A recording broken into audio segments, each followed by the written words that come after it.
Thiruvananthapuram medical college ആശുപത്രിയിൽ ഉപകരണങ്ങളുടെ ലഭ്യതക്കുറവിനെ തുടർന്ന് ശസ്ത്രക്രിയ മുടങ്ങുന്നുവെന്ന ആരോപണത്തിൽ അന്വേഷണവുമായി ആരോഗ്യവകുപ്പ്. ഡോക്ടർ ഹാരിസ് ചിറക്കലിന്റെ ആരോപണങ്ങളിൽ അന്വേഷണം നടത്തുന്ന 4-അംഗ സമിതി ഉടൻ ആരോഗ്യമന്ത്രി വീണ ജോർജിന് റിപ്പോർട്ട് നൽകും. ഇതിനിടെ ഡോക്ടർ ഹാരിസിന് ഐക്യദാർഢ്യം പ്രഖ്യാപിച്ച് കോൺഗ്രസ് ജില്ലാ കമ്മിറ്റിയുടെ നേതൃത്വത്തിൽ മെഡിക്കൽ കോളേജ് ആശുപത്രിയിലേക്ക് മാർച്ച് നടത്തി.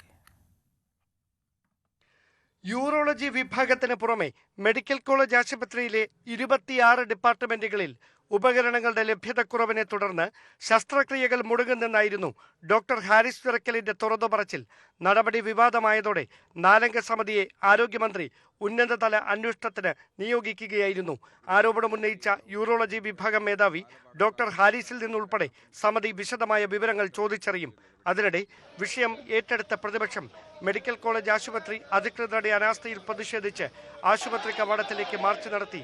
കെ മുരളീധരൻ പ്രതിഷേധം ഉദ്ഘാടനം ചെയ്തു.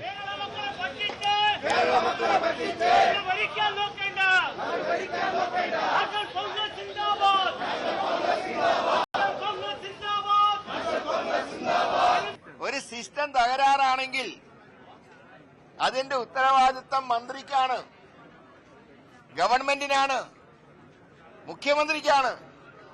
ആം ആദ്മി പാർട്ടിയും മെഡിക്കൽ കോളേജിലേക്ക് പ്രതിഷേധം സംഘടിപ്പിച്ചു. കൂടുതൽ പ്രതിഷേധങ്ങൾ ഉണ്ടാകാനുള്ള സാധ്യത കണക്കിലെടുത്ത് മെഡിക്കൽ കോളേജ് ആശുപത്രിക്ക് പോലീസ് സുരക്ഷ വർദ്ധിപ്പിച്ചു. ന്യൂസ് 18 തിരുവനന്തപുരം.